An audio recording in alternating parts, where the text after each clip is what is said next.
مجھے ساتھیوں نے کہا کہ آپ اپنے کیمرے سے بھی ریکارڈنگ کریں تاکہ کوئی خیانت نہ ہو. میں نے کہا چھوڑو, کیا خیانت ہوگی, ہم تو کوئی نہ مباحث مناظرہ ہو رہا ہے نہ کوئی ایک دوسرے کو نیچا دکھانے کی کوشش. اور میں نے بار بار ان کو یہ باور کرایا کہ یہ تقلید کے موضوع پر بحث نہیں ہے, یہ آپ کے دعوے کو سمجھنے کے موضوع پر بات چیت ہوگی. میں سمجھوں گا کہ آپ کا دعویٰ ہے کیا, جب میں اس دعوے کو سمجھ جاؤں گا تو ہم ریٹرن میں اس کو لے آئیں گے, تو پھر ہم اس پہ اگلی نشست رکھ لیں گے. اگر ہو سکتا ہے میں اس دعوے سے پہلے ہی متفق ہوں تو ہمیں نشست کی ضرورت نہیں ہے, اور اگر میں متفق نہ ہوا تو اگلی نشست پھر ہم رکھیں گے, اس میں آپ لائیو کیمرے بھی لگائیں, ہم بھی لگا دیں گے کہ میں کہوں گا بھائی آپ کا دعویٰ کیا ہے, غلط ہے, اس پہ قرآن و سنت سے یہ دلائل ہیں, اور آپ کہیں گے یہ ہمارا دعویٰ صحیح ہے, اس پہ قرآن و سنت سے یہ دلائل ہیں. اگر مجھے آپ کے دلائل صحیح لگے میں مان جاؤں گا, آپ کو میرے دلائل صحیح لگے تو آپ مان جائیں, نہیں بھی مانے تو جو لائیو دیکھ رہے ہیں وہ تو مان جائیں گے میں کون صحیح ہے کون غلط. لیکن مجھے بہت افسوس ہوتا ہے کہ شاید مقصد یہ تھا کہ ویورز بڑھانا یا مفتی صاحب کو غصہ دلانا, جب غصہ آ جائے تو دیکھیں یہ ہو کیا رہا ہے, ٹھیک ہے نا, تو مناظرہ نہیں کرنا آتا, حالانکہ مناظرہ ہی نہیں تھا وہ. تو میں نے ان سے سوال پوچھا, وہ اپلوڈ ہو گیا ان کے چینل پہ, میں نے ان سے سوال پوچھا کہ مجھے صرف اتنا بتا دیں کہ تقلید آپ کس عمل کو کہتے ہیں. تو انہوں نے مجھے بتایا کہ تقلید کہتے ہیں بغیر دلیل کسی کی بات کو ماننا. ٹھیک ہے بھائی, اسی کو کہتے ہیں. میں نے کہا اب آپ کا دعویٰ کیا ہے, بغیر دلیل اگر کوئی کسی کی بات کو بھی فالو کر لیتا ہے, مان لیتا ہے, تو یہ جائز ہے یا ناجائز؟ انہوں نے کہا کہ ناجائز ہے. میں نے کہا اگر کوئی صحابہ کی بات کو مان لے بغیر دلیل کے, انہوں نے کہا یہ بھی ناجائز ہے. اچھی بات ہے بھائی. تو میں نے کہا کہ مصنف ابن ابی شیبہ میں اور عبد الرزاق میں بہت سے صحابہ کے فتاوی ہیں جن میں ایک شخص آیا. ابھی میرا مقصد ان کو نیچا دکھانا نہیں ہے, ان کو یہ بتانا نہیں ہے کہ آپ غلط کہہ رہے ہیں, میرا مقصد یہ کہ آپ کا دعویٰ نکھرے تو صحیح. آپ ہو سکتا ہے آپ اپنے دعوے کو ڈیفائن نہ کر پا رہے ہو نا. میں نے کہا بہت ساری فتاوی ہیں حدیث میں, کتابوں میں, کہ ایک تابعی آئے, صحابی سے انہوں نے حلال حرام کا مسئلہ پوچھا کہ یہ حلال ہے یا حرام ہے. انہوں نے بتا دیا کہ حلال ہے یا حرام. نہ انہوں نے دلیل پوچھی نہ انہوں نے دلیل دی, اور وہ چلے گئے. تو بغیر دلیل کے تابعی نے صحابی کو فالو کیا, تو یہ عمل بھی تقلید ہے یا نہیں ہے؟ کیونکہ آپ یہ دعویٰ کر رہے ہیں کہ تقلید کہتے ہیں بغیر دلیل کے کسی کو فالو کرنا, تو یہ عمل تقلید ہوا کہ نہیں ہوا؟ اگر یہ تقلید ہے تو آپ کہہ رہے ہیں یہ جائز نہیں ہے. اگر تقلید نہیں ہے تو کیوں نہیں ہے؟ ڈیفینیشن تو اس پہ صادق آ رہی ہے تقلید کی. یا آپ فرق کرتے ہیں کہ یہ والی تقلید جائز ہے وہ والی جائز نہیں ہے, تو وہ فرق کیا ہے ہمیں بتا دیں. 3 گھنٹے برباد ہوئے ہیں مگر اس سوال کا جواب کم از کم میری رائے یہ ہے کہ مجھے نہیں ملا. ہو سکتا ہے میں اتنا بڑا جاہل ہوں, اتنا بڑا بے وقوف ہوں کہ مجھے انہوں نے دے رہے ہوں مجھے سمجھ میں نہ آ رہا ہو, یہ بھی ممکن ہے. تو وہ جواب میں یہ فرمانے لگے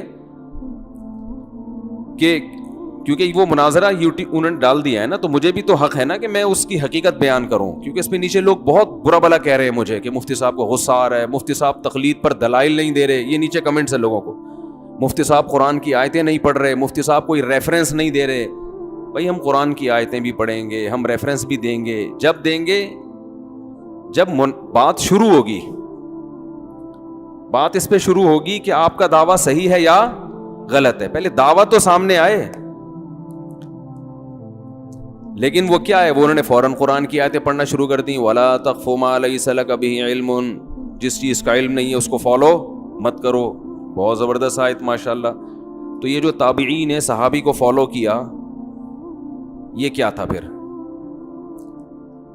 تو وہ پھر کہنے لگے کہ قرآن کی آیتوں کی جتنی مفسرین نے تفسیریں بیان کی ہیں یہی تفسیر ہے. میں نے کہا بھائی تفسیروں کو ایک طرف رکھیں آپ, ابھی بات یہ ہو رہی ہے کہ آپ کا دعویٰ کیا ہے. اگر آپ تقلید کی یہ تعریف کرتے ہیں کہ بغیر دلیل کسی کو فالو کرنا, تو تابعین نے جو صحابہ کو بغیر دلیل کے فالو کیا اس پہ قرآن کی پھر یہ آیت فٹ آ رہی ہے نا. انہوں نے تو قرآن کی دھجیاں اڑا دی, پھر مخالفت کی. جب انہوں نے قرآن کی مخالفت کی ہے تو آپ قرآن کی کوئی ایسی تفسیر بیان کریں کہ صحابہ کے اس عمل کو قرآن کے خلاف یہ نہ جائے. پھر وہی تفسیر بیضاوی میں لکھا ہے, تفسیر ابن کثیر میں بھی لکھا ہے, فلانی میں بھی لکھا ہے. تو مجھے غصہ آ گیا, میں نے کہا بھائی بھاڑ میں جائے یار, بات کیا ہو رہی ہے. تو 1.5-2 گھنٹے, اور نیچے لوگوں کے کمنٹس آ رہے ہیں کہ بھائی وہ سامنے والے تو دلائل پہ دلائل دیے جا رہے ہیں, قرآن کی آیتیں اور ریفرنس اور تفسیروں کی کتابیں, اور مفتی صاحب نے اب تک ایک آیت بھی نہیں پڑھی اور اب تک ایک کتاب کا حوالہ بھی نہیں دیا. تو اور پھر جب ظاہر ہے میں درجنوں کام تھے, تھک ہار کے انسان بیٹھا ہو, اور پہلے یہ کئی بار بات ہو چکی ان سے کہ ابھی میں آپ کو سمجھوں گا آپ کا دعویٰ ہے کیا. بحث نہیں ہوگی, دلائل کی بات نہیں ہوگی, ابھی تو یہ ہے کہ آپ کا دعویٰ ہے کیا. اگر یہ تقلید ہے اور اس کو ناجائز کہتے ہیں تو صحابہ میں جو ہوا یہ کیوں جائز ہے پھر؟ یا تو اس کو جائز بولیں یا ناجائز بولیں, تو سمجھ میں تو آئے نا کہ آپ کا دعویٰ ہے کیا. نہیں. پھر وہ مجھے کہنے لگے کہ آپ مصنف ابن ابی شیبہ میں ایسی حدیثیں دکھائیں جن میں تابعین نے صحابہ سے مسئلہ پوچھا ہو اور صحابی نے بغیر دلیل کے بتایا اور تابعی نے اس کو فالو کیا, اس کا حوالہ دیں. میں نے کہا میں حوالہ دوں گا اس کا, آپ کہیں کہ ایسا نہیں ہے, مصنف ابن ابی شیبہ میں ایسا نہیں ہے. آپ انکار کریں تو میں حوالہ دوں گا, کیونکہ میں تو یہاں کتابیں لے کے نہیں بیٹھا, تو مناظرے کے لیے آیا ہی نہیں ہوں نا. آپ کہیں کہ حدیث کی کتابوں میں ایسا نہیں ہے. انہوں نے کہا نہیں, میں انکار نہیں کر رہا. جب آپ مان رہے ہیں تو مجھے حوالہ دینے کی کیا ضرورت ہے؟ تو فرمانے لگے کہ حدیث میں آتا ہے کہ جو دلیل دیتا ہے نا, اس جو دعویٰ کرتا ہے اس کے ذمے دلیل ہوتی ہے. تو آپ نے دعویٰ کیا کہ حدیث کی کتابوں میں ایسے فتوے ہیں کہ صحابی کی بات کو تابعین نے مانا بغیر دلیل کے. اگر کہہ رہی آپ دعویٰ کر رہے ہیں نا ایسے فتوے ہیں, تو آپ دلیل پیش کریں, کتاب میں دکھائیں کہاں ہیں. مدعی کے ذمے دلیل پیش کرنا ہوتا ہے. میں نے ان سے عرض کیا مدعی کے ذمے اس وقت دلیل پیش کرنا ہے جب مدعا علیہ انکار کرے. جب انکار نہیں کر رہا تو حدیث میں کہیں نہیں ہے کہ پھر بھی دلیل پیش کرو. پھر میں مثال دے رہا ہوں کہ اس آدمی پہ میں نے دعویٰ کیا اس نے 1 لاکھ روپے میرے کھائے ہیں, یہ کہہ رہے ہاں کھائے ہیں, تو مجھے کیا ضرورت ہے دلیل پیش کرنے کی؟ یہ بھی وہ کہہ رہا ہے بھائی میں مان رہا ہوں. میں نے کہا آپ کہیں کہ نہیں ہے, تاکہ ٹائم بچے نا, ٹو دا پوائنٹ بات ہو. میں گھر میں جاؤں گا کتابیں اٹھا کے لاؤں گا, نہ میں اس تیاری کے ساتھ بیٹھا ہوں, نہ میں بحث کرنے کے لیے, نہ مناظرہ کرنے کے لیے. تو انہوں نے کہا کہ قرآن میں آتا ہے ہاتھو برہانکم ان کنتم صادقین. قرآن پہ آیتیں پڑھ رہے ہیں, ہاتھو برہانکم ان کنتم صادقین, تم دلیل لے کر آؤ اگر تم سچے ہو. میں نے کہا خود اس قرآن کی آیت سے پتہ چل رہا ہے کہ جو انکار کرے گا اس کے ذمہ دلیل. میں نے کہا قرآن یہ مشرکین سے مطالبہ کر رہا ہے کہ دلیل لے کر آؤ, کیونکہ مشرکین قرآن کی باتوں کا کیا کر رہے ہیں؟ انکار. جو انکار نہیں کر رہے ان سے قرآن تھوڑی دلیل مانگ رہا ہے.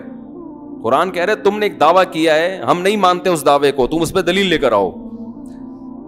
خام خقی ایک بحث. پھر ظاہر ہے انسان کو جب فضول بات ہوتی ہے تو مجھے غصہ بھی آیا پھر اس پہ, تو میں نے تھوڑا سا تیز لہجے میں بات بھی کی, تو وہ بھی پھر نیچے کمنٹس, وہ بھی مناظرہ میں مفتی صاحب کو غصہ آ گیا, مناظرہ ہو رہا ہے دلیل دے نہیں رہے, اب تو ہمیں اور پکا یقین ہو گیا ان کے پاس کوئی دلیل نہیں ہے. تو بتنگڑ بن گیا بات کا. تو یہ مجھے صفائی کا تو حق ہے نا کہ ہوا کیا ہے. جب دلائل سے بات ہوگی انشاءاللہ دلائل کے امار لگائیں گے, ٹھیک ہے نا. اور میں ان سے کہہ رہا ہوں چھوڑو پھر بات کا, پھر بتنگڑ بنے گا. میرا مقصد ان کی توہین نہیں ہے. وہ بحث بڑے اچھے انداز میں ختم ہوئی, میں نے ان کو 4 شادیوں کی ترغیب دی, ٹھیک ہے نا. میں نے کہا میں آپ کو جہنمی نہیں سمجھتا, آپ کو یہ سمجھ میں آ رہا ہے ٹھیک ہے کریں آپ, کوئی بنیادی اختلافات تو عقیدے تو سب کے ایک ہی ہیں, اور جنت جہنم ختم نبوت سب مانتے ہیں. تھوڑا سا ہے کہ ٹانگیں چوڑی کر لی تو پتلی کر لی تو زور سے آمین, تو آہستہ آمین. تو پھر میں نے آخر میں ویسے ہی ان کا, تاکہ وہ بدمزگی نہ ہو نا بحث کو سمیٹنے کے لیے, میں نے آخر میں ان سے کہہ دیا کہ 4 شادیوں پہ اتفاق ہے یا نہیں ہے. انہوں نے کہا ہاں ہے. میں نے پھر کرو 4 شادی, شاباش. تو وہ جو کسی کی بھی نظر سے وہ مناظرہ گزرے نا, تو جب تک اس کے سامنے یہ حقیقت نہیں ہوگی نا کہ طے کیا ہوا تھا, جس کے سامنے حقیقت نہیں ہے وہ مجھے برا بھلا کہے گا اس میں کہ مفتی صاحب دیکھو جان چھڑا رہے ہیں, بحث سے پھٹ رہے ہیں, وہ دلائل پہ دلائل دے رہا ہے, یہ ایک بھی دلیل نہیں دے رہے, اور یہ غصے میں بھی آ رہے ہیں, آواز بھی اونچی ہو رہی ہے. تو وہ سب اس وجہ سے ہو رہی ہے کہ بات آپ سے ابھی شروع ہوئی نہیں ہے. آپ اس کا ٹو دا پوائنٹ جواب دیں. وہ کہہ رہے ہیں کہ تابعی جو صحابی سے پوچھ رہے ہیں نا مسئلہ, تو اس کی دلیل ہے قرآن میں آتا ہے فَاسْأَلُوا أَهْلَ الذِّكْرِ إِن كُنتُمْ لَا تَعْلَمُونَ, اہل علم سے پوچھو اگر تمہیں علم نہیں ہے. تو اس لیے وہ جائز عمل ہے, اس لیے وہ کیا ہے جائز. تو میں نے کہا بغیر دلیل کے انہوں نے پوچھا, انہوں نے بغیر دلیل کے جواب دیا, ٹھیک ہے نا, تو اس کا جواب دیں. تو وہ بس ایسی جیسے مرغے نہیں لڑ رہے ہوتے آپس میں. تو مجھے اندازہ ہوا کہ یہ حساب صحیح نہیں ہے, تو ویورشپ تو بڑھ جاتی ہے اس سے. بہرحال پھر بھی میرے لیے قابل احترام ہے, دوبارہ بھی آنا چاہیں گے تو منع نہیں کریں گے, لیکن پھر میری بھی غلطی ہے کہ مجھے اسی پہ قائم رہنا چاہیے. میں نے پھر شادیاں اور یہ ادھر ادھر دائیں بائیں, تو وہ اگر کوئی سنے نا وہ, تو یہ میری پوری تقریر سننے کے بعد سنے. وہ اول تو ضرورت نہیں ہے, دماغ خراب ہونے کے علاوہ کچھ بھی حاصل نہیں ہوگا, ٹائم ویسٹنگ. تو نہ وہ مناظرہ تھا, نہ وہ بحث تھی, نہ ڈیبیٹ تھی, وہ یہ تھا کہ آپ کا دعویٰ ہے کیا, آپ کا دعویٰ ہے کیا. پھر آخر میں انہوں نے مجھ سے پوچھا میرا دعویٰ کیا ہے. میں نے کہا میرا دعویٰ یہ ہے کہ تقلید اور اتباع ایک ہی چیز کے دو نام ہیں. اس پہ دلائل تو پھر بعد میں دیں گے نا, اس پہ تو ہم دھڑا دھڑ دلائل لیں گے انشاءاللہ. وہ پھر بزرگوں کے حوالے دینا شروع کرتے ہیں, آپ کے فلاں بزرگ نے لکھا کہ تقلید الگ چیز ہے, اتباع. بزرگوں کو ابھی کیا لگاؤ سائیڈ پہ, مناظرے میں بزرگ نہیں آتے ہیں. جب بات ہو رہی ہے تو قرآن و سنت سے ہوگی. بزرگوں نے تو لکھا, میں نے ان سے کہا گورنمنٹ کی طرف پہ سے لکھنے پر کوئی پابندی نہیں ہے. ہم دیکھ رہے ہیں کہ قرآن نے جس لفظ کو اتباع کہا ہے وہی تقلید ہے. تو اس کی دو قسمیں, ایک تقلید علی وجہ البصیرہ اور ایک اندھی تقلید.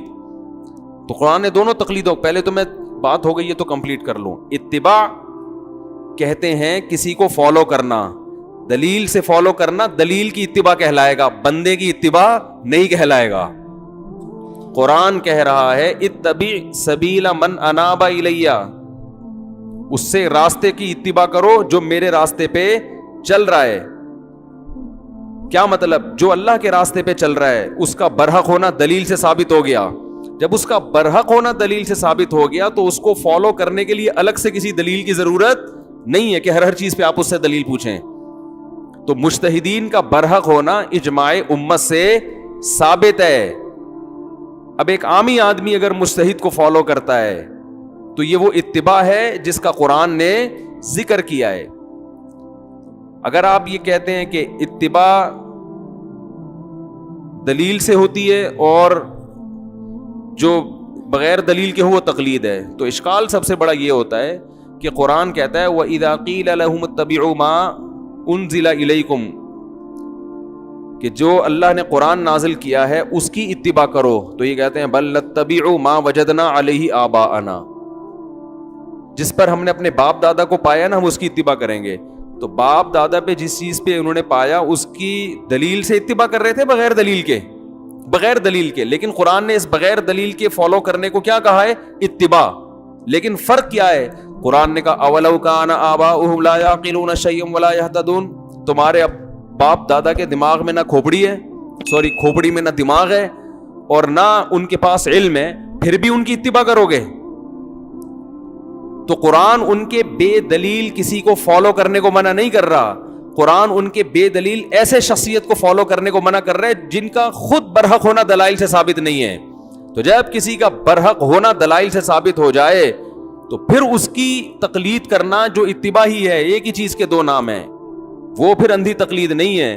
تو تابعی نے صحابی سے سوال پوچھا حلال ہے حرام ہے, صحابی نے جواب دے دیا, نہ انہوں نے دلیل پوچھی نہ دلیل دی, تو یہ جائز تقلید ہے. اس لیے کہ یہ کسی جاہل کی نہیں ہو رہی, یہ صحابی کی ہو رہی ہے جن کا علم اس تابعی سے زیادہ ہے. تو ایک عامی آدمی اگر کسی مجتہد کی تقلید کرتا ہے, جس کو آپ بھی مجتہد مانتے ہو میں بھی مانتا ہوں, جس کے برحق ہونے پر اجماع ہو چکا ہے, تو ایسے شخص کی تقلید اتباع ہی ہے. یہ آپ اس کو نام چینج کر دیں, اتباع کہہ دیں.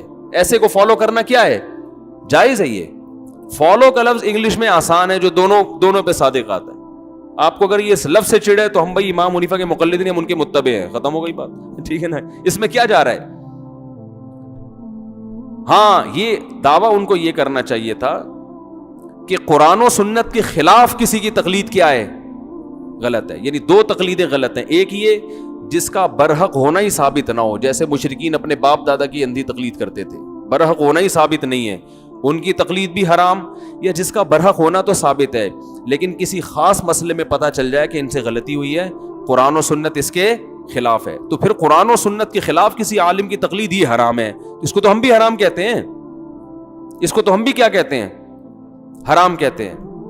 پھر اس پر آپ مثالیں دیں کہ جی مفتی صاحب آپ حرام کہتے تو ہیں لیکن عملاً حرام سمجھتے نہیں ہے, کیونکہ دیکھو ابو حنیفہ کے فلاں قول بھی قرآن و سنت کے خلاف, فلاں بھی, پھر بھی آپ کس کو فالو کر رہے ہو, ابو حنیفہ کو. تو پھر ہم آپ کو بتائیں گے کہ وہ آپ کو لگ رہا ہے کیونکہ آپ کے پاس وہ علم نہیں ہے, لگ رہا ہے قرآن و سنت کے خلاف, حقیقت میں وہ قرآن و سنت کے خلاف نہیں ہے. اور میں آپ کو بتاتا ہوں بہت سے قول قرآن و سنت کے خلاف ہیں لیکن آپ اس میں قرآن و سنت کو نہیں, اپنے مولویوں کو فالو کر رہے ہو 15ویں صدی کے. ان کا قرآن و سنت کے خلاف ہونا میں ثابت کروں گا, اور میں یہ بھی ثابت کروں گا کہ 100% قرآن و سنت کے خلاف ہونے کے باوجود آپ اس میں اپنے مسلک کو چھوڑنے کے لیے تیار نہیں ہو. پھر بحث کا مزہ آتا. تو یہ تو اگلے سٹیپ پہ بحث ہونی تھی نا. تو اس لیے جن لوگوں نے بھی میری وہ بحث سنی ہے نا, تو ان کو اس کی پہلے بیس پتہ ہونی چاہیے, اس بحث کی بیس کیا تھی. تو وہ دلائل کی بحث بات ہوئی نہیں تھی, ابھی تو اس کو تنقیح کے لیے کہ آپ کا دعویٰ کیا ہے. تو خیر چلتے ہیں پھر ہم آگے اپنے جو اصل جو یہ تو فضول قسم کی جو ہے ایک بیٹھ کے بس اتنا میرا دل کل خراب ہوا ہے کہ میں نے کیوں ٹائم دے دیا اور کیا کس چیز میں اپنا وقت کو برباد کیا. خیر تو بات یہ چل رہی تھی کہ جب دعوت میں لالچ میں جا کر شہرت بھی داخل ہے. یاد رکھو آپ بعض دفعہ کسی سے بحث اس لیے کر رہے ہوتے ہو, میں ان جو اس دن میری بحث ہوئی ہے ان کو تانے نہیں دے رہا, میں ایک جرنلی بات کر رہا ہوں. اگر آپ کسی سے مشہور شخصیت سے بحث اس لیے کر رہے ہو کہ میرے ویورز بڑھ جائیں, اس کا مطلب آپ کی دعوت میں دم, آپ کا مقصد ٹھیک نہیں. آپ اگر دعوت میں ایسا طریقہ اختیار کر رہے ہو کہ سامنے والے کو غصہ آئے, اس کا مطلب آپ کی دعوت میں اخلاص, بولو یہ ہوتا ہے مناظروں میں, کوشش کر رہے ہوتے ہیں سامنے والے کو آگ لگائیں نا, پھر وہ غصہ آئے تو کہتے دیکھو یہ کیا کر رہے ہیں. جیسے آپ نے دیکھا ہے نا ویمن رائٹس کی جو عورتیں جب کسی مولانا کے ساتھ یوٹیوب پہ بیٹھتی ہیں ایسی چبھتی ہوئی باتیں کرتی ہیں کہ مولانا کو کیا آ جائے غصہ, اور جب مولانا بیچارہ اچھلتا ہے تو لوگ کہتے ہیں دیکھو وہ کتنی تمیز سے بات کر رہی ہے اور یہ 2-2 فٹ اچھل رہے ہیں. یہ نہیں دیکھ رہے ہوتے, ٹھیک ہے اس کو غصہ نہیں کرنا چاہیے لیکن غصہ دلانے کا ذمہ دار کون ہے. اور غامدی صاحب کیا کرتے ہیں, وہ 100% الٹی بات کرتے ہیں, بڑے آرام سے بیٹھ کے مسکرا رہے ہوتے, اگلا تپ رہا ہوتا ہے کہ یار تو بول کیا رہا ہے. لیکن یہ ٹریننگ ہے, ہونا تو ایسا ہی چاہیے لیکن بسا اوقات ایسا ہوتا نہیں ہے نا, وہ پتھر کا بنا ہوا تھوڑی ہے. تو غصہ آتا ہے, اس کو ٹائم ویسٹ کر رہے ہو بھائی. تو یہ جو ویمن رائٹس کی عورتیں ہیں نا, یہ بہت تمیز سے نا وہ کرتی ہیں کہ سامنے والے کو تپا دو. جیسے وہ کیا ہے ڈراموں کا رائٹر, خلیل نام ہے, خلیل الرحمان قمر صاحب, ان کو وہ کیسے وہ میرا جسم میری مرضی والی نے غصہ دلایا, بولنے نہیں دے رہی, درمیان میں وہ بات کر رہے ہیں بولنے نہیں دے رہی, پھر جب غصہ آ کے انہوں نے چیخنا شروع کیا تو میڈیا نے کتنا اچھالا, دیکھو عورت سے بات کرنے کی تمیز نہیں ہے. حالانکہ وہ 100% درست, یہ کوئی نعرہ ہے میرا جسم میری مرضی, اس پہ غصہ نہیں آئے گا غیرت مند آدمی کو. تو اس کا یہ علاج تھوڑی ہے کہ ان کو دلائل سے بیٹھ کے سمجھائے نہیں, ایکچولی دیکھیں آپ کا جسم تو ہے, اگر ٹھیک ہے ہمیں پتہ ہے آپ کی مرضی ہے لیکن ایکچولی اس جسم پہ تھوڑا سا اگر ڈریسنگ اچھی ہو جائے تو. یہ نہیں ہے, ان کا علاج یہی ہے کہ تمہیں بےہودہ عورت, تمہیں شرم نہیں آتی, تمہارے جسم پہ کوئی تھوکتا نہیں ہے, میرا جسم میری. بالکل صحیح جواب دیا خلیل الرحمان صاحب نے, زندہ باد. مجھے اتنا مزہ آیا, میں نے کہا یار دوبارہ سے وہ میں نے جب کلپ دیکھا نا ریورس کر کے, میں نے کہا دوبارہ سے بار بار دیکھو یار اتنا مزہ آ رہا ہے. وہ ایک آدمی سے کسی نے کہا نا کہ چلو چھوڑو, پھر وہ قصے کہانی بہت آ جاتی ہیں.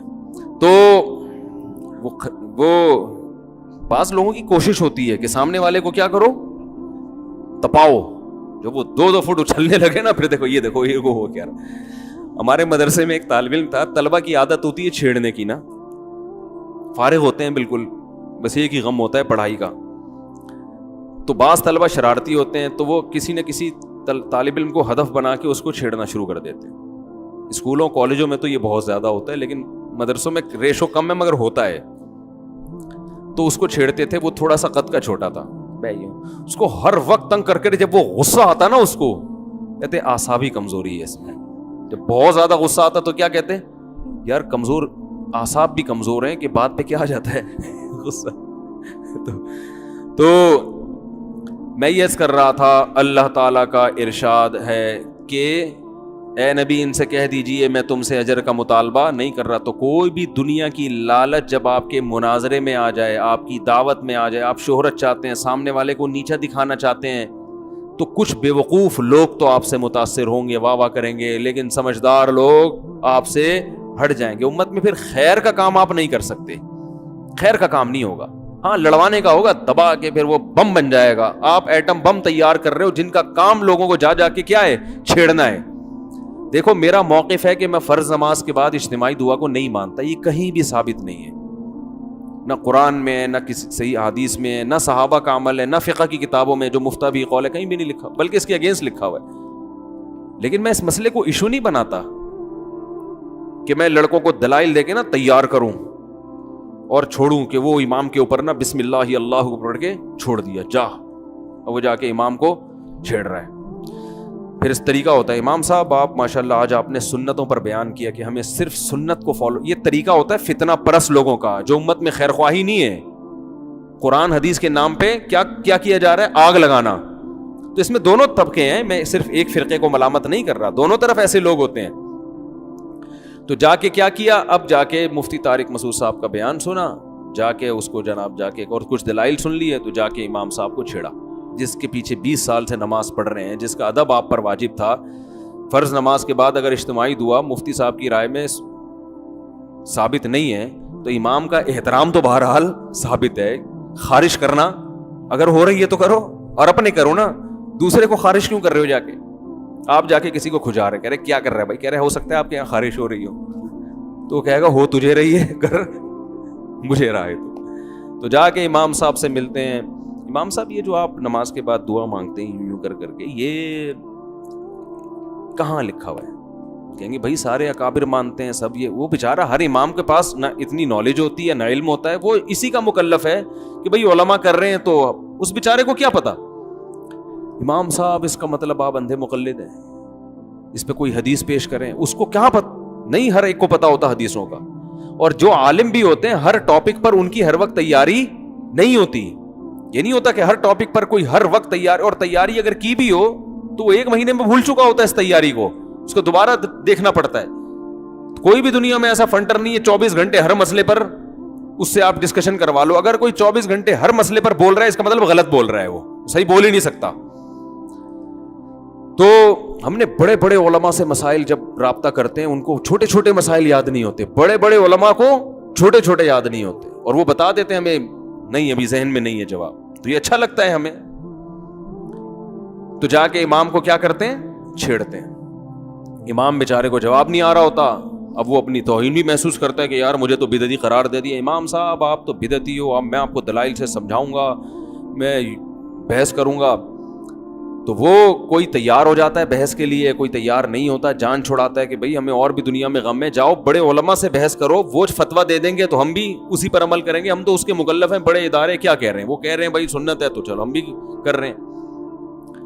تو وہ تو بیچارہ اس پہ اس کی بخشش انشاءاللہ ہو جائے گی.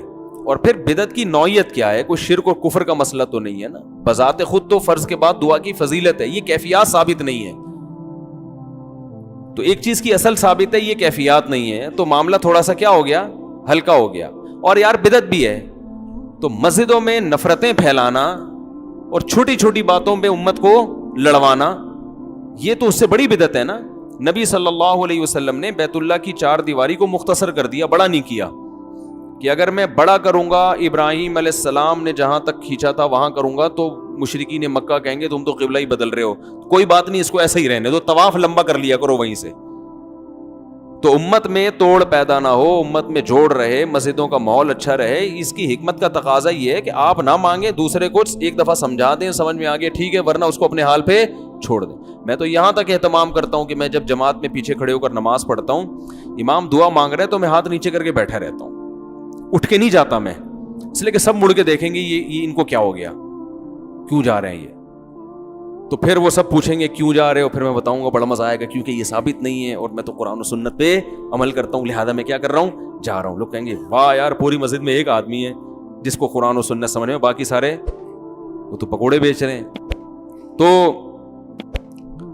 اصلاح کا یہ طریقہ نہیں ہے. اصلاح کا طریقہ یہ ہے کہ آپ اپنے لیول کے آدمی سے بات کر لیں, یا جو آپ کے ماتحت ہیں ان کو سمجھا دیں. جیسے آپ لوگ مجھے فالو کرتے ہیں, آتے ہیں, مسائل پوچھتے ہیں, تو میں اپنی رائے آپ کے سامنے بتا دیتا ہوں, اور پھر یہ بھی بتا دیتا ہوں پھٹا کرنے کی ضرورت نہیں ہے. تو رائے کا اظہار بھی کرنا ہے, اور وہ اظہار بھی کس طرح سے ہوگا, تمیز سے ہوگا. تو اسی وجہ سے ہم تو 20 سال سے قائل نہیں ہیں اس کے, لیکن میری وجہ سے یا ہمارے جو علماء اس کے قائل ہیں ان کی وجہ سے کسی مسجد میں کبھی جھگڑا نہیں ہوا, کوئی کسی امام سے بدگمان نہیں ہوا. میں نے جس امام کے پیچھے 20 سال یا 30 سال نماز پڑھی ہے, وہ ہر نماز کے بعد اجتماعی دعا مانگتے تھے. ہم نے بھی ان کو ایک دفعہ محبت سے, خود نہیں, کیونکہ چھوٹا آدمی بڑے کو سمجھائے گا انسلٹ, کسی بڑے سے کہلوایا تو وہ نہیں مانے. کوئی بات نہیں یار, 20 سال جس کے پیچھے نماز پڑھی ہے اور پڑھ رہے ہیں, اور ان سے اور کتنی اچھی باتیں ہم نے سیکھی ہیں, کتنی موٹیویشن ملتی ہے ان سے, ہمیں گناہ چھوڑو, نیکی کی طرف آؤ, سنت کو فالو کرو. ایک چیز میں ان کی رائے نہیں ہے تو کیا ہو گیا, تو ان خوبیوں کو دیکھا ان کا, تبھی جب بھی ان کو پتا تھا کہ یہ نہیں کرتا مانگتا, لیکن ملتے تھے بڑے اچھے طریقے سے. یہ چیز مارکیٹ میں کیا ہو رہی ہے, بولو, شارٹ. ہر آدمی اپنی رائے, اچھا یہ بھی جب ہے جب رائے بھی صحیح ہو. ایک تو آپ کی رائے ہوتی بعض دفعہ غلط ہے, آپ کم علمی کی وجہ سے اس کو صحیح سمجھ رہے ہو, اور اس رائے کو بھی زبردستی تھوپتے ہیں, تھوپنے کی کوشش کر رہے ہیں مان. تو بہت نیوٹرل ہو کے بحث کرنی چاہیے. میں حضرت مفتی تقی عثمانی صاحب دامت برکاتہم کی محفلوں میں بھی بیٹھا ہوں, جب بڑے بڑے علماء کی آپس میں ڈیبیٹ ہوتی ہے. دارالعلوم کرنگی کے علماء, جامع رشید کے بڑے چوٹی کے علماء آپس میں بیٹھتے ہیں, ہم بھی جا کے بیٹھ جاتے ہیں کبھی کبھار سائڈ پہ.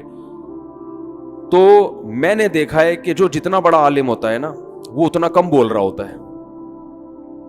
حضرت مفتی تقی صاحب کو کئی بار ہم نے دیکھا مجلسوں میں, جب بحث ہو رہی ہے تو ایسے بیٹھے ہوئے ہیں جیسے ان کو کچھ بھی نہیں آتا.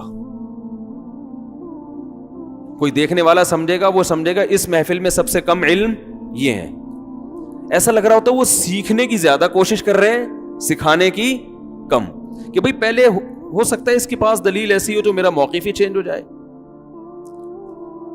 تو ایسے آرام سے جب سب ان کو کہتے ہیں حضرت آپ بھی تو کچھ کہیں, تو پھر وہ بڑے آرام سے کہ یہ ماشاءاللہ بھائی نے دلیل دی ہے. اس میں اصل میں تھوڑا سا یہ اشکال ہوتا ہے, تو اس اشکال کو ہم سب مل کے غور کر لیتے ہیں. اتنا اچھا لگتا ہے خدا کی قسم. اور حضرت مفتی رشید احمد صاحب رحمہ اللہ کے ساتھ ہم نے ٹائم گزارا. حضرت مفتی رشید احمد صاحب مفتی تقی صاحب کے بھی استاذ تھے, اور 7-8 سال حضرت مفتی تقی صاحب اور مفتی رفیع صاحب نے مفتی رشید احمد صاحب سے پڑھا ہے. تو ان کی کسی مسئلے پر بحث ہوئی, اتنی آرام سے, اتنی محبت سے, پتہ ہی نہیں چل رہا ان میں استاذ کون ہے اور شاگرد کون. تو وہ بحث کسی ایک رائے پر نہیں ہوئی. تو جب رائے نہیں ہوئی تو حضرت نے پھر خط و کتابت بھی ہوئی, تو وہاں بھی کوئی ایک رائے نہیں ہوئی. تو حضرت نے نہیں کہا تو میرا شاگرد ہو کے ایسی باتیں کر رہے ہیں, تجھے تو میں نے پڑھایا ہے, تو میری بات نہیں مان رہا. نہ انہوں نے کہا کہ آپ استاذ ہونے کا ناجائز فائدہ اٹھا رہے ہو, ٹھیک ہے نا. بحث ہوئی کرنسی کی خرید و فروخت سے متعلق, وہ بحث تھی. تو جب کوئی نتیجہ نہیں ہوا, اب یہ تھوڑی کہ قیامت تک کسی پر بحث ہوتی رہے گی, بھائی کوئی نتیجہ نہیں نکل رہا, تو حضرت نے کیا کیا, حضرت مفتی تقی عثمانی صاحب جو حضرت کے شاگرد تھے, ان کے دلائل اور اپنے دلائل دونوں ایک کتابی شکل میں شائع کر دیے کہ میرے یہ دلائل ہیں, ان کے یہ دلائل ہیں, ان کا یہ جواب ہے. تو اب اہل علم جو ہے ان کے سامنے دونوں آرا آ گئی ہیں, تو وہ خود فیصلہ کریں کہ کیا کرنا ہے. یہ ہوتا ہے علماء کی آپس میں بات چیت کا, بولو, طریقہ. لیکن بشرطے کہ سامنے والا بھی کیا ہو, عالم ہو, اور سامنے والا کی کوشش ہی شروع سے یہ ہو جائے نا کہ وہ نیچے دکھانا ہے آپ کو, تو بس پھر تو پھٹا ہوگا, ٹھیک ہے نا. لوگ کہتے ہیں دونوں لڑ رہے ہیں, تو بھائی ہو سکتا ہے ایک لڑ رہا ہو, دوسرا کیا کر رہا ہو, دفاع کر رہا ہو. تو تمیز مارکیٹ میں کیا ہو گئی ہے, شارٹ ہو رہی. ایک دفعہ حضرت مفتی رشید احمد صاحب اور ان کے استاذ سے حضرت مفتی شفیع صاحب, وہ بہت بڑے عالم تھے جو مفتی تقی عثمانی صاحب کے والد ہیں. دارالعلوم میں ایک پیچیدہ مسئلہ آیا, اور جس نے مسئلہ پوچھا تھا اس نے کہا تھا ان دونوں مفتیوں کے دستخط چاہیے مجھے. دونوں مفتیوں کے دستخط چاہیے اس فتوے پہ. تو جب اس مسئلے پہ ڈسکشن ہوئی تو مفتی شفیع صاحب کی رائے الگ تھی. اچھا یہ جو مسئلہ ہے نا حضرت نے کتابی شکل میں شائع کر دیا, حضرت کے انتقال کے بعد چند مہینے بعد یہ مسئلہ دوبارہ اٹھا تو مفتی تقی صاحب نے کی رائے چینج ہو گئی. انہوں نے وہی پھر فتویٰ دیا جو حضرت مفتی رشید احمد, اور اخبار میں اعلان بھی کیا کہ میری رائے کیا ہو گئی ہے. کیونکہ بعض دفعہ شرح صدر اس وقت نہیں ہوتا, بحث میں انسان الجھ جاتا ہے, بعد میں کبھی ٹھنڈے دماغ سے غور کرتا ہے تو بات سمجھ میں آ جاتی ہے. تو انہوں نے پھر اعلان کیا, اخبار میں شائع بھی کیا, وہ میں نے اخبار میں ان کا رجوع بھی پڑھا کہ میں نے اس رائے سے رجوع کر لیا ہے. تو تمیز سے بہت سارے کام بولو ہو سکتے ہیں. تو اس شخص نے کہا کہ دونوں کا فتویٰ چاہیے. اب یہ جہالت کی بات ہے کہ بھئی جو قرآن و سنت کے مطابق ہوگا وہ والا چاہیے. تو یہ قرآن و سنت ہی یہ تورات انجیل کے مطابق تھوڑی فتویٰ دیں گے, مفتی لوگ ہیں بھائی, آپ ان پر اعتماد کر رہے ہو. تو اب کیا ہوا کہ دونوں کی رائے میں اختلاف, بہت بحث ہوئی, اتفاق نہیں ہوا. تو حضرت نے فرمایا کہ آپ اپنی رائے کے مطابق اس کو جواب دے دیں, میں شاگرد ہوں, میری رائے میں غلطی کا امکان زیادہ ہے, تو آپ اپنی رائے کے مطابق. تو انہوں نے کہا کہ نہیں, میں یہ ذمہ داری نہیں لیتا, ہو سکتا ہے میری رائے غلط ہو. آپ یعنی وہ بھی تو بڑے عالم تھے مفتی رشید احمد صاحب کے, آپ کو جب اتفاق نہیں ہو رہا تو میں اپنے کندھے پہ رکھ کے بندوق کیوں چلاؤں. تو میں دستخط نہیں کروں گا, لیکن آپ اپنی رائے کے مطابق جواب دیں اور اس پہ سائن کر دیں. میں سائن نہیں کروں گا کیونکہ میرا سائن اس تو علامت ہے نا کہ میں اس سے متفق ہوں, تو میں متفق نہیں ہوں, لیکن آپ جواب لکھیں. وہ کہہ رہے نہیں آپ جواب لکھیں, میں سائن نہیں کروں گا, سائن آپ کریں گے. اب مستفتی کو تو جواب دینا ہے نا, جب اتفاق نہیں ہو رہا تو بھائی دونوں میں سے کوئی مفتی بھی رائے دے دے تو عامی آدمی کے پاس اس سے زیادہ اس کا مکلف نہیں ہے وہ. اب ایک شخص اٹھ کے کہے کہ مستفتی سے کہے کہ ان دونوں میں سے جو قرآن حدیث کے مطابق ہے اس کو لو, جو نہیں ہے چھوڑ دو. وہ کہے گا جب ان دونوں مفتیوں کی سمجھ میں نہیں آ رہا کہ قرآن حدیث کے مطابق کون سا, میری سمجھ میں کہاں سے آئے گا. ایسے موقع پہ تقلید کے علاوہ آپ کے پاس کوئی راستہ ہوتا ہی نہیں ہے. ابو حنیفہ امام شافعی کا اختلاف ہوا, دونوں کے پاس حدیثیں تھیں, آپ کو ان میں جس کا قول حدیث کے مطابق ہو اس کو لے لو. ابے بھائی یہی تو فیصلہ نہیں ہو پا رہا کہ کس کا قول حدیث کے مطابق ہے. اب اختلاف ہو گیا ہے تو اب اس میں عوام فیصلہ نہیں کرے گی, عوام کے پاس وہ صلاحیت نہیں ہے. وہ ابو حنیفہ شافعی نہیں کر سکے, تم کہاں سے کرو گے. عوام اب ایک کو فالو کرے گی, دوسرے پہ تان و تشنیع نہیں کرے گی, فالو تو ایک ہی کو کرے گی نا. تو ان مسائل میں تقلید ہوتی ہے, اور ان مسائل میں تقلید کے علاوہ آپ کے پاس کوئی آپشن نہیں ہے. اور اس میں اہل حدیث کے عوام بھی اپنے علماء کی تقلید ہی کر رہی ہوتی ہے, 100% تقلید کر رہی ہوتی ہے. یہ ناممکن ہے کہ وہ تقلید نہ کرے.